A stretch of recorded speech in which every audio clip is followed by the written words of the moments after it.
Welcome back to Let's Go Racing. Well, horse racing gets in your blood, but Jim Noble came to the racetrack with family friends. He wandered down to his family friend's yard and they got him into horse racing, and he's been here ever since. Yeah, look, he's one of the mainstays. He has been here for a long time and he's got some great stories to tell. Well, here's his story. Here's trainer Jim Noble.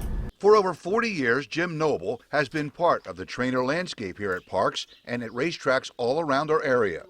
At one time, he trained for several owners, and his barn was full with potential. Today, he is down to just 2. Despite his number of horses, this 67-year-old still has the dream. Still looking for that one, or that one still looking for me somewhere, that one good one that we're all looking for. Nobody knows where it's going to come from, you know, but that's what keeps us getting up every morning and trying to pursue our dream. Whether it comes true now or later or ever, that's what we get up for. And that dream started way back when Jim was just 5. The first time I remember was I was like 5 or 6 years old, and I'm looking at this big animal, and it was like, I don't know, it was the fear of him or the excitement together, but it got me hooked. I was scared to death, but I loved it. So from then on in, from there on till now, it's been my life. Jim actually started in the business as a jockey in 1970, racing at most all the area racetracks. I knew I was going to get too big, but I wanted to do it. So you know, it's when you're young, you want to do something, you do it. Training wasn't even in my mind at that time. I just wanted to be a jockey. And then when I got too big, I kind of went through a withdrawal because I really wanted to keep riding, but I just couldn't. I was just too big.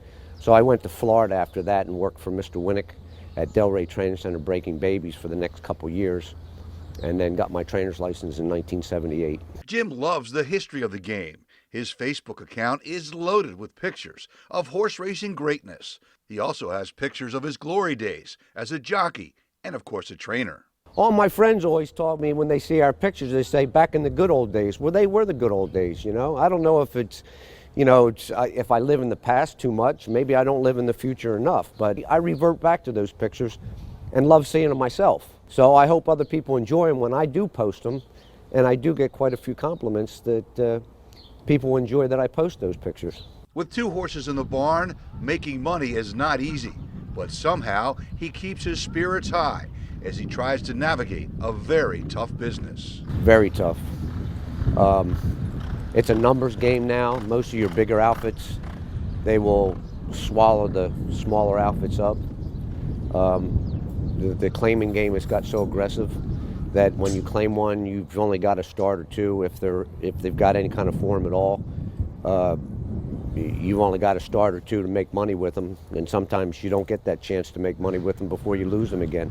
And still, Jim keeps coming to work, looking for new challenges, new owners. You just never know where or when you'll find one of those owners. They're out there. I mean, the fella that I train for now, I met him at the toll booth here in Pennsylvania, off the Pennsylvania Turnpike, and he told me that his father used to take him to the races when he was young, and he was going to get a horse one day. And he called me a year later, and we went to the sale, and we bought a nice 2-year-old. And I've been with him ever since. That's like 12 or 14 years maybe. Cheers to the toll booths. Bruce Casella for Let's Go Racing. One thing you'll also see is Jim Noble is a very dapper dresser. He wears some really nice clothes, and he always looks very sharp on stakes days. He's like one of those old-time racetrack guys. When you see those old pictures of the track where everybody showed up with hats and a suit. Not exactly like that anymore, but Jim's the throwback. No, I love it. I love it. What a great feature on trainer Jim Noble.